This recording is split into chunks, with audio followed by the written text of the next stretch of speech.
आश्रम बताए हैं, 4 आश्रम बताए ना। तो 100 वर्ष आयु बताई है कलयुग में। 100 वर्ष आयु बताई। जन्म से लेकर के 25 वर्ष तक जो आयु है ना, ये आयु है ब्रह्मचारी आश्रम की।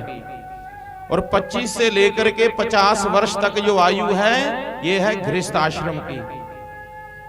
और 50 के बाद फिर आयु शुरू हो गई। क्या शब्द लगा? इका बन बा बन 52, 51, 52, मतलब वानप्रस्थ हो जाओ। अब वानप्रस्थ कहां जाएं? अब जहां तो वन में जाकर के कुटिया बना करके रहो? नहीं, अपने घर से थोड़ा अलग हो जाओ। जिम्मेवारी सौंप दो अपने बच्चों को। ले बहू रानी, आज ये पकड़ अपनी चाबी।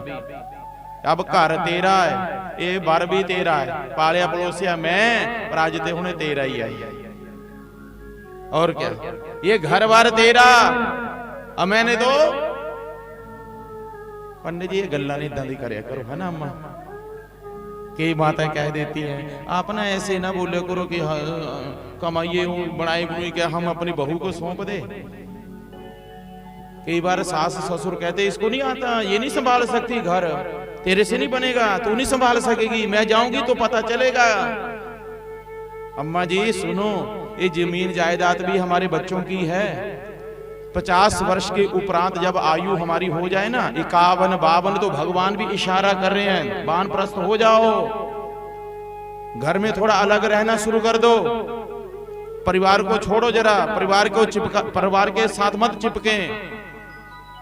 बच्चों को जिम्मेवारी सौंप दो। कहेंगे महाराज जी इसको सही ढंग से काम नहीं कर पाएगी, ये बिगड़ जाएगा इसको। अरे बिगड़ेगा तो माता जी आप बैठे हैं, सुधार भी देंगे, समझाएंगे बहू रानी को, अरे बहू रानी बेटी ये काम ऐसा नहीं ऐसा करना है। वो बच्चा सीख ले। मेरे होते होते आप होंगे तो समझाएंगे, जब आप ही चले जाएंगे तो कौन समझाएगा?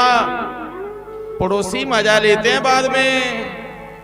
बोला अब आया मजा, अब देख हैं, वो नहीं समझाएंगे आकर के, वो मजा लेंगे दूर से बैठे। कोई आप जैसे सज्जन महापुरुष होते हैं जो जा करके समझाते, बहू रानी बेटी, अरे वो बेटा ये काम ऐसे नहीं ऐसे करना है। इसलिए आप अपने रहते रहते इस संसार में जिम्मेवारियां सौंप दो अपने बच्चों को। आपका अपने बेटे को सौंप दो जिम्मेवारी, लो बेटा आज से खर्चा आप चलाओ, घर का खर्चा खूब आप उठाओ। क्यों उठाए हम? अरे हमसे अच्छे तो वो पशु भी हैं, पक्षी भी हैं। पक्षी भी की जिंदगी भर का ठेका नहीं उठाया होता उन पक्षियों ने।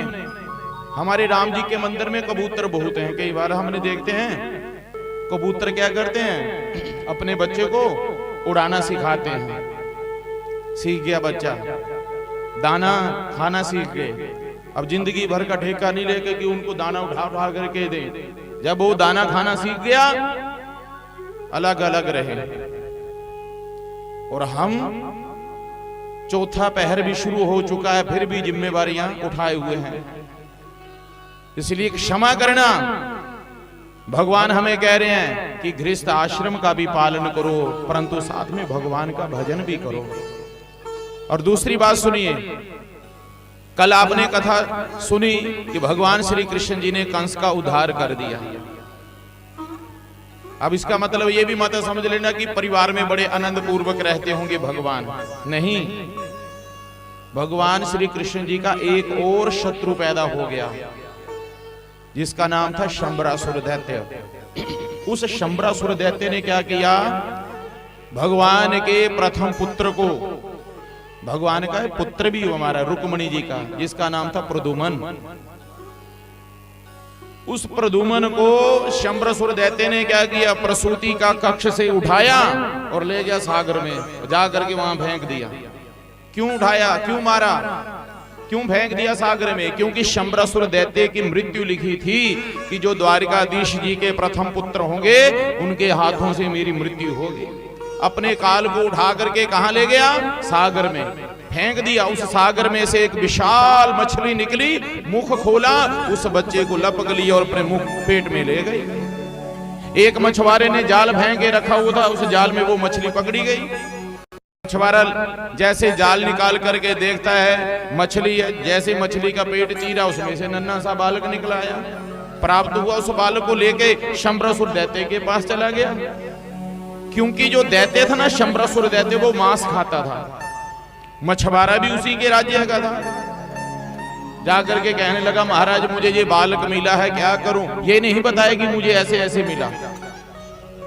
शंबरासुर दैत्य ने कहा हमने क्या करना भाई, जो हमारे यहाँ रसोई में काम करने वाली औरत है ना विद्यावती, उसको दे दो, पालन करेगी इस बालक का वो।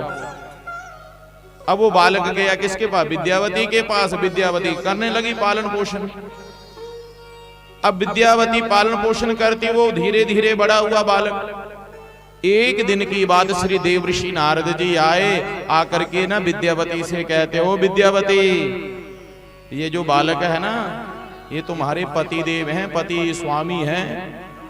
विद्यावती ने कहा ये बालक मेरे स्वामी कैसे हो सकते हैं? तब देवऋषि नारद जी ने पिछले जन्म की कथा सुनाई कि हे विद्यावती आप पिछले जन्म में रति थी। रति कौन? कामदेव की पत्नी। और ये बालक जो है ना ये द्वारकाधीश जी के पुत्र हैं प्रद्युम्न, और ये पिछले जन्म में कामदेव थे। एक समय की बात है विद्यावती सुनो, देवताओं के कार्य को सिद्ध करने के लिए भगवान शंकर जी की तपस्या भंग करने के लिए गए थे कामदेव। अब देवताओं का कार्य क्या था? देवताओं का कार्य ये था माताओं बहनों, एक तारकासुर दैत्य था। तारकासुर ने तपस्या की, भगवान की वरदान मांग लिए मैं अमर हो जाऊं। ब्रह्मा जी ने कहा अमर नहीं हो सकते आप, वरदान मांग लो जिससे आप मरना नहीं चाहते हो।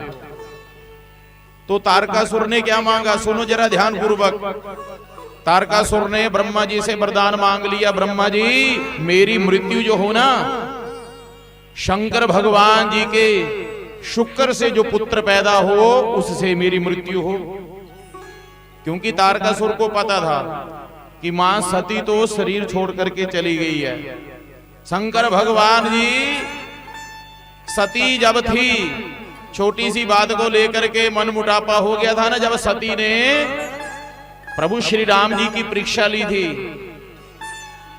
सती जी को समझाया भी था कि मेरे ये प्रभु है, फिर भी सती ने जाकर के राम जी की परीक्षा ली थी। और प्रभु श्री राम जी ने सती जी को क्या कह दिया था? माते। शंकर भगवान जी ने उसी समय पत्नी भाव को त्याग दिया, ये मेरी पत्नी नहीं है। तो 87,000 वर्ष तक तपस्या करने बैठ गए थे। तारकासुर ने मन में सोचा अब तो सती माता भी नहीं है, जब थी तो भी 87,000 वर्ष तक समाधि लगाई थी इन्होंने, अब भी समाधि लगा के बैठे हुए हैं। पत्नी समाधि खोलेंगे कि नहीं भी खोलेंगे? तो खोलेंगे समाधि तो विवाह करेंगे, विवाह होगा तो पुत्र पैदा होगा जिससे मेरी मृत्यु होगी। वरदान मांग लिया। मांगने के बाद आए तो तारकासुर लगा देवताओं को दुड़ा दुड़ा के मारने लगा, दुड़ा दुड़ा के मारने। तब देवताओं ने ब्रह्मा जी से प्रार्थना की। ब्रह्मा जी ने कहा शंकर भगवान जी को राजी करो, जगाओ तपस्या से। बोलो जगाने कौन जाएगा? हम जाएंगे तो तारकासुर बाद में मारेगा, हम ही पहले मर जाएंगे उनके क्रोध से। तब प्रभु प्रेमियों देवताओं को कौन याद आया? कामदेव। कामदेव जी गए, शंकर भगवान जी का तीसरा नेत्र खुला, कामदेव भस्म हो गया। तब उसी समय देवताओं ने आकर के स्तुति की है, शंकर भगवान जी को प्रसन्न किया। कामदेव की जो पत्नी है रति, वह रति रोना शुरू कर देती है। प्रभु हे भोलेनाथ, हे महादेव, आप तो भोले भंडारी हैं, सबके भंडारों को भरने वाले आप हैं। हे आशुतोष,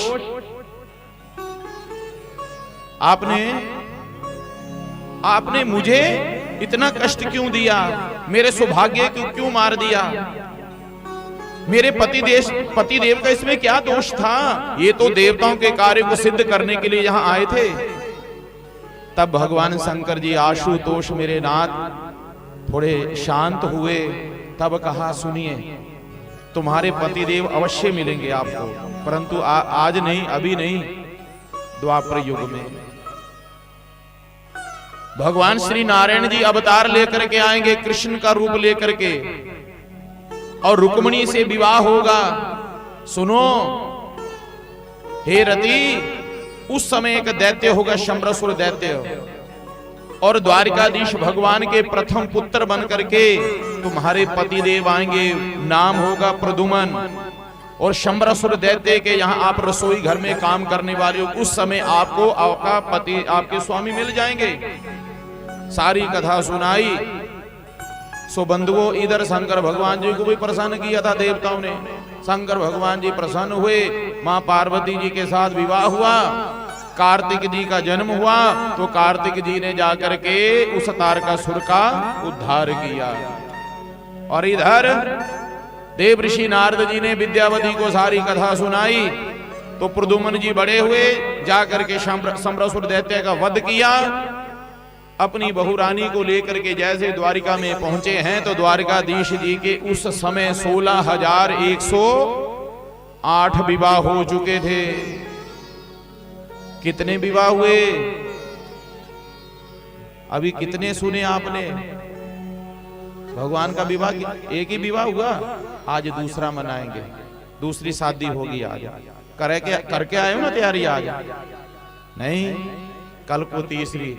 ऐसे मैं सोचता हूं कई बार कि ऐसे ही जैसे कल हम उत्सव मना रहे थे ना विवाह का, ऐसे प्रतिदिन मनाया जाए, हैं? कितना आनंद आए। 16,108 दिन हमारे ऐसे खुशी खुशी से व्यतीत हो जाएंगे।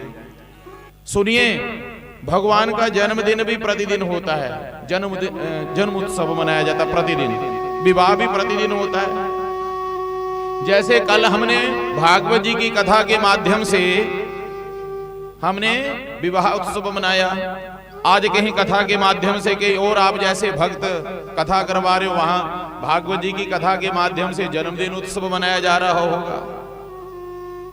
तो ऐसे ही नित्य प्रतिदिन उत्सव मनाए जाते हैं, और प्रतिदिन उत्सव मनाना भी चाहिए भगवान का।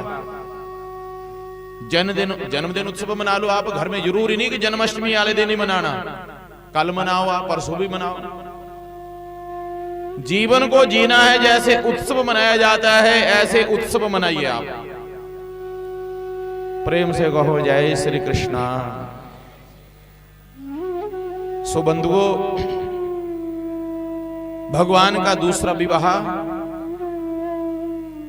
जामवंती के साथ हुआ, जामवंत की पुत्री। तीसरा विवाह सत्यभामा के साथ हुआ। मित्र वृंदा, कालिंदी, नगनजीता, ये भगवान के जो है 8 विवाह हुए। आज थोड़ा जल्दी जल्दी विवाह करने पड़ेंगे, क्योंकि समय मात्र 2 घंटे का है ना।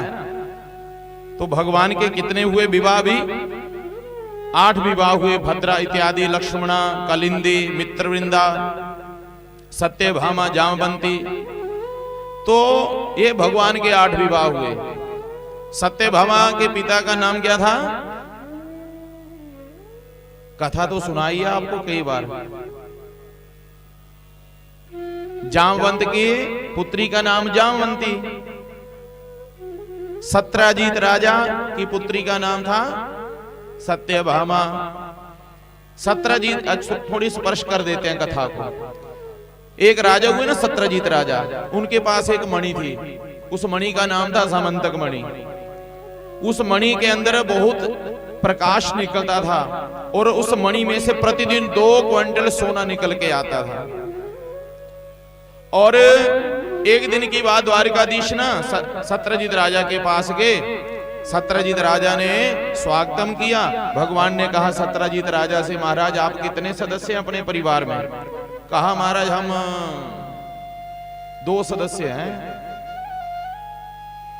भगवान ने कहा 2 सदस्य हैं, और पुत्री? हाँ पुत्री भी है मेरी, 3 हुए, एक मैं हूं, एक मेरा भाई, एक मेरी बेटी, 3 सदस्य हैं। अच्छा, तो संपत्ति इतनी क्या करोगे? जो आपके पास मणि है, उस मणि में से प्रतिदिन 2 क्विंटल जो सोना निकल के आ जाता है, इतना स्वर्ण, इतना धन आप क्या करोगे?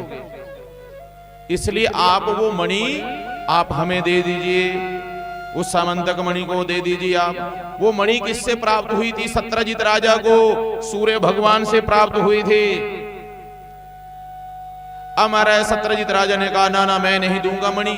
बोलो महाराज मैं अपने लिए नहीं मांग रहा हूं, जब घोर अकाल पड़ जाएगा, घोर अकाल पड़ जाएगा इस पृथ्वी के ऊपर, तो मैं इस मणि के प्रताप से समस्त प्रजा की सेवा करूंगा, इसलिए मणि आप हमें दे दीजिए। ज्यादा धन भी विनाश का कारण बन जाए। सुन रहे हो आप?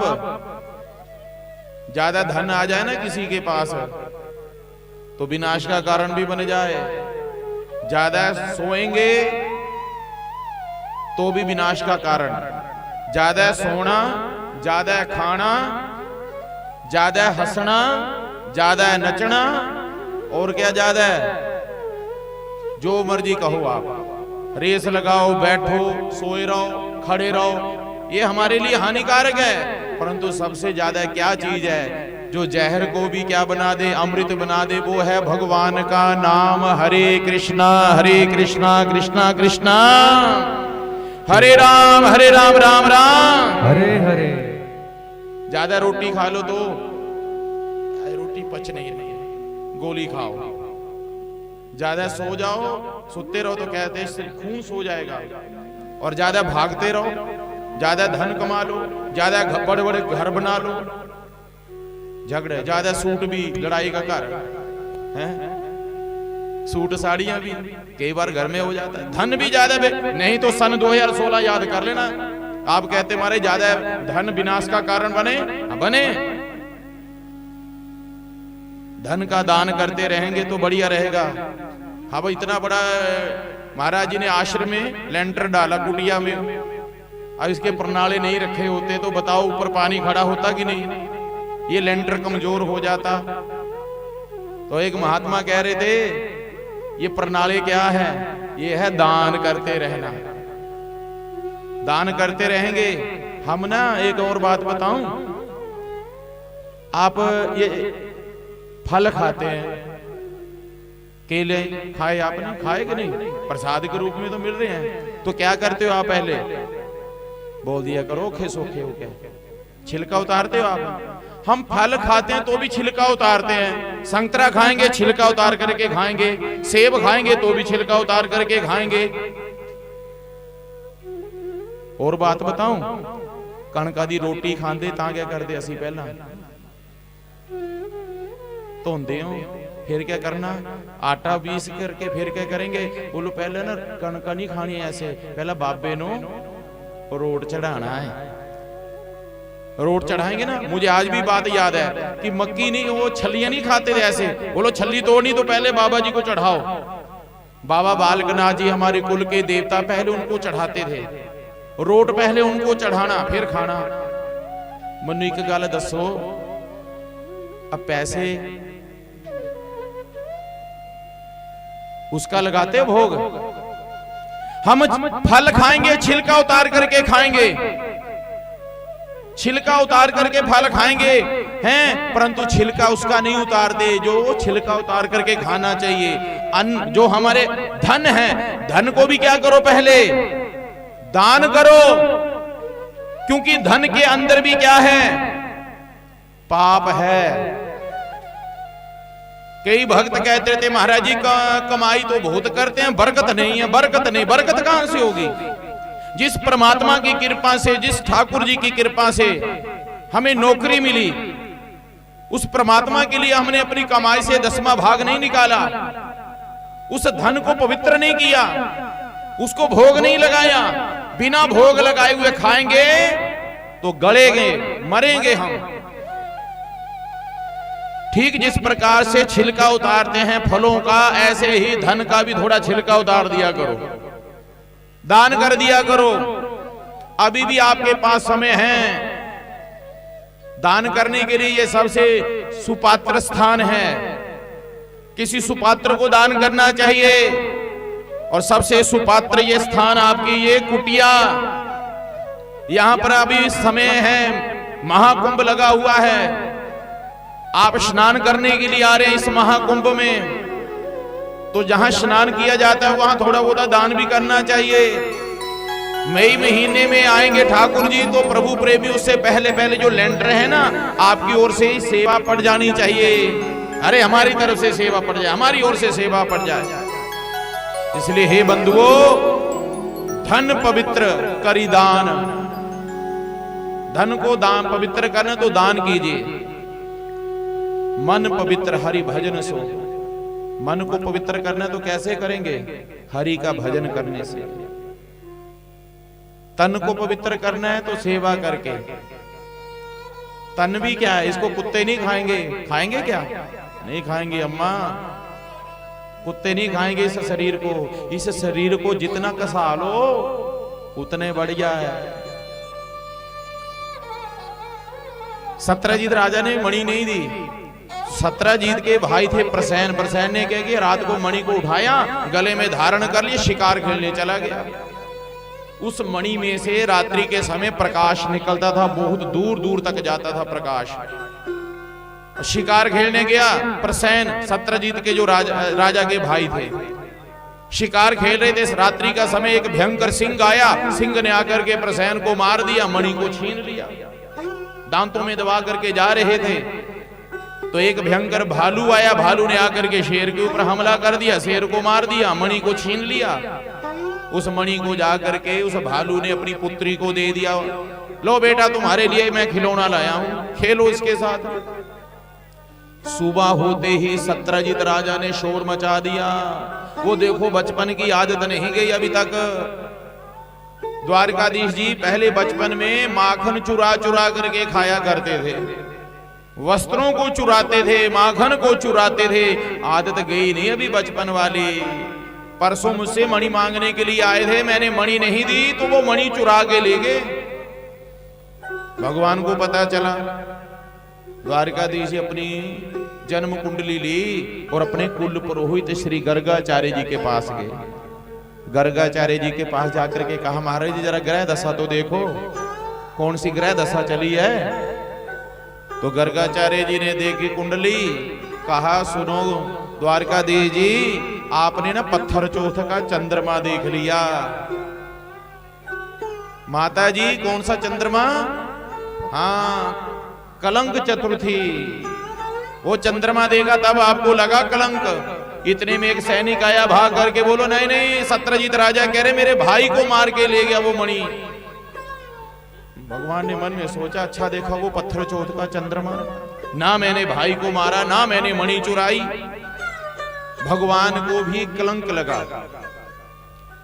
कलंक चतुर्थी का जो चंद्रमा देख लेते हैं ना मेरी माताओं, आपको भी कह रहा हूं, इधर सबके लिए ये कथा है। जो कलंक चतुर्थी का चंद्रमा देख लेते हैं, डरना मत। जो अभी आप कथा सुन रहे हैं ना, इस कथा को उस समय पढ़ लेना चाहिए, सुन लेना चाहिए, तो वह कलंक जो दोष है ना, वो दोष खत्म हो जाता है। भगवान ने क्या किया, श्री कृष्ण जी ने 10-20 सैनिक लिए, चले गए वन में। जहां देखा प्रसैन का शरीर मरा पड़ा था ना, वहां पर एक सिंह के चरणों के चिन्ह लगे हुए थे। सिंह के चरणों का पीछा किया, आगे गए, सिंह भी मरा हुआ है। वहां एक भालू के चरणों के चिन्ह थे, उनके चिन्हों का पीछा किया तो गुफा में प्रवेश कर गए। गुफा के अंदर देखा वो जो मणि थी ना, मणि एक कन्या के हाथ में थी, वो खिलौना समझ करके खेल रही थी। भगवान जैसे गए, जाकर के मणि को पकड़ा, उसी समय उस कन्या के पिता आगे। भालू, भालू कौन? जामवंत जी। जामवंत जी लगे युद्ध करने। 10, 20, 25 दिन निकल गए। अंत में जब जामवंत जी का अंग अंग ढीला पड़ गया तो जामवंत जी हाथ जोड़ करके प्रणाम करते, प्रभु मुझे क्षमा कर दीजिए, मैं आपको पहचान नहीं सका, आप तो मेरे प्रभु श्री राम जी हैं, मुझे क्षमा कर दीजिए। प्रभु बताइए मैं आपकी क्या सेवा करूं। भगवान ने कहा मुझे वो मणि दे दीजिए। जामवंत जी ने क्या बात कही, गजब की सुनिए। जामवंत जी कहते हैं, प्रभु माता पिता ना अपने बच्चों के लिए खिलौना लाते हैं खेलने के लिए। अब जब मैं ये खिलौना पकड़ के आपको दूंगा तो मेरी बच्ची को, मेरी बेटी को बड़ा दुख लगेगा। सो प्रभु मुझे अच्छा नहीं लगेगा कि मैं मणि छीनूं और आपको दूं। आपके लिए होगी मणि, परंतु मेरी पुत्री के लिए खिलौना है। हे प्रभु, जिसके हाथ में ये खिलौना है ना मणि, आप उस पुत्री को भी आप अपने साथ ले जाइए। ये भगवान का दूसरा विवाह हुआ। मणि ली जाकर के सत्यजीत राजा को दी, लो पकड़ो मणि। बड़े कह रहे थे चोर चोर, पकड़ो मणि को। अब सत्यजीत राजा को इतनी लज्जा आई, सत्यजीत राजा ने क्या किया, जैसे तैसे द्वारकाधीश जी को राजी कर लिया, सत्यभामा के साथ विवाह कर दिया। क्यों किया? क्योंकि विरोध करने लगे दूसरे राज्य के राजा। देखो द्वारकाधीश जी को कलंक लगा दिया इसने, सत्यजीत राजा ने, ये हमारा शत्रु है, झगड़ा करेंगे, लड़ाई करेंगे, किसका युद्ध करेंगे हम सत्यजीत के साथ। अब सत्यजीत राजा घबराया, बोलो जिसके साथ मैंने बैर किया है इसी के साथ यदि मित्रता हो जाए या संबंध जुड़ जाए ना, जो शत्रु बने हैं ना राजा, सब मित्र बन जाएंगे। तो द्वारकाधीश जी के साथ सत्यभामा का विवाह कर दिया, और उपहार में जो मणि थी ना, वो मणि उपहार में सत्यभामा को दे दी। ये भगवान के कितने विवाह हो गए? 3। अब थोड़ा स्पीड पकड़ते हैं। मित्रवृंदा कलिंदी और मित्रवृंदा के साथ, नगनजीता के साथ, भद्रा के साथ, लक्ष्मणा के साथ, ये मिलाकर के 8 विवाह हुए। अब एक दैत्य हुआ, भौमासुर दैत्य। उसने क्या किया था महाराज? भौमासुर ने क्या किया, जिस राज्य के ऊपर आक्रमण करने जाते थे उसी राज्य की कन्या को बंदी बना के रख लेते अपने राज्य में। और इधर भगवान यज्ञ करने की तैयारी कर रहे थे कि भगवान को देवर्षि नारद जी ने आकर के बताया कि आप यहाँ यज्ञ कर रहे हैं, और उधर भौमासुर ने 16,100 राजकन्या को बंदी बना के रखा हुआ है। सो भगवान गए, जाकर के 16,100 राजकन्या को बंधन से मुक्त किया, क्योंकि भौमासुर का उद्धार कर दिया था। भौमासुर को उद्धार कर दियो, और इधर राजकन्या को कहा जाओ अब अपने अपने राज्य में चले जाओ, आप अपने अपने पिताजी के पास चले जाओ। उन कन्याओं ने कहा प्रभु, हमें जहां आए हुए किसी को 1 महीना बीत गया, किसी को 2 महीने, किसी को 1 वर्ष बीत गया, किसी को 2 वर्ष बीत गए, कौन अपनाएगा हमें? बिना बताए यदि पुत्री बेटी घर से बाहर 1 रात भी रह जाती है तो माता पिता उसे अपनाते नहीं थे, उस समय की बात है। और हमें तो यहां आए हुए कितने दिन बीत गए, कौन अपनाएगा प्रभु हमें? कोई नहीं अपनाएगा। ऐसा सभी कहेंगे भौमासुर ने छोड़ दिया है, भौमासुर ने छोड़ दिया, कोई नहीं अपनाएगा प्रभु हमें। जा तो प्रभु आप हमें अपना लीजिए, नहीं तो अभी यमुना में कूद करके आत्महत्या कर लेंगे। भगवान ने मन में सोचा जिसका कोई नहीं इस दुनिया में उसका मैं ही तो हूं। तो भगवान ने क्या किया, एक ही मुहूर्त में उन 16,100 राजकन्याओं के साथ विवाह किया। कुल विवाह कितने हुए? हाँ, 16,108 विवाह हुए। और सब रानियों ने 1 नहीं 2 नहीं 10-10 बालकों को जन्म दिया। अब आप हिसाब किताब लगा के देख लेना कि भगवान का कितना बड़ा परिवार था। लड़ाई झगड़ा नहीं हुआ कभी बड़े परिवार में। और आजकल क्या सोच क्या है, छोटा परिवार सुखी परिवार। बताओ केड़े सुखी है छोटे परिवार से? माता बीमार हो जाए ना तो पड़ोसी स्कूल को नहीं भेजते बच्चे। दरानी जेठानी होंगी ना, जेठानी या दरानी बीमार होगी तो जेठानी आई क्या उन्होंने नुआई दी है, हाँ वस्त्र पहना देगी, चलो स्कूल छोड़े आओ। अब धीरे धीरे ना रिश्ते खत्म हो रहे हैं। अब एक ही है परमात्मा की कृपा से, ना उन्हीं चाचा बनना किसी का, ना बनना ताया। परमात्मा की कृपा से है। सो बंधुओं, बड़ा परिवार था ठाकुर जी का, लड़ाई झगड़ा कभी नहीं हुआ। यदि हम 4 भाई थे, आप 6 भाई थे, क्या आपके माता पिता ने आपका पालन पोषण कम किया? क्या पढ़ाया लिखाया कम? बोलो महंगाई बहुत हो चुकी, महंगाई हमने की है, हमने महंगाई की है। मुझे एक भी परिवार बता देना जिस परिवार में 10 मोबाइल ना हो, जितने सदस्य उतने ही मोबाइल। रिचार्ज कितने का करवा रहे हो? हर परिवार में गैस सिलेंडर, हर परिवार में मोटरसाइकिल, गाड़ियां, बेटे की अलग, बहू की अलग, सास की अलग, ससुर की अलग। महंगाई तो कौन कर रहा है भाई? हम सोच रहे हैं कि आप होते कौन है, हम अपने पैसे से कर रहे हैं भाई। लोग ठीक है, पहले एक लैंडलाइन फोन होता था, उसी के ऊपर सब बातें कर लेते थे। बहू रानी भी वही बातें करती, सास ससुर सब। अब अलग अलग, ठीक है भाई, फिर रो क्यों रहे हो? महंगाई है, महंगाई है भाई। क्षमा करना यदि किसी को बुरा लगे, ये विषय नहीं है भागवत जी का। परिवार बड़ा था ठाकुर जी का, बस हम तो ये कह रहे थे। एक दिन देवऋषि नारद जी चले गए, बोलो मैं जाकर के ना सत्यभामा से कहूंगा, ये सत्यभामा तेरे साथ प्रेम नहीं करते, प्रेम करते रुक्मिणी के साथ, झगड़ा करवाऊंगा इनके आपस में। परंतु भगवान देवऋषि नारद जी गए ना जब सत्यभामा के महलों में, तो भगवान वहीं पर बैठे हुए अपने बच्चों के साथ खेल रहे थे। आइए आइए देवऋषि नारद जी प्रणाम। सत्यभामा देखो महाराज जी आए हैं, जल लाओ चरण धुलाओ। सत्यभामा आई, देवऋषि नारद जी के चरण धुलाए, बैठने के लिए आसन दिया। अरे खड़ी रहोगी, दूध भी लाओ, लड्डू लाओ महाराज जी के भोग के लिए। देवऋषि नारद जी सोच रहे यहां तो पहले बैठे हुए हैं, चलो अब मैं जाकर के ना रुक्मिणी से कहूंगा, ये रुक्मिणी सत्यभामा से ज्यादा प्रेम करते, तो उसे प्रेम नहीं करते। और जैसे भाग करके देवऋषि नारद जी रुक्मिणी के महलों में प्रवेश करते, तो वहां पहले बैठे हुए टेढ़ी टांग करके बच्चों के साथ खेल रहे हैं। आइए आइए देवऋषि नारद जी प्रणाम। अरे सुनो रुक्मिणी महाराज जी आए हैं, चरण दुल्हाओ, दूध लाओ, लड्डू लाओ। देवऋषि नारद जी मन में सोच रहे, मैं जहां जा रहा हूं लड्डू मिल रहे खाने के लिए, दूध मिल रहा है। यत्र तत्र सर्वत्र, सब जगह गए तो वहां पर भगवान ही बैठे हुए।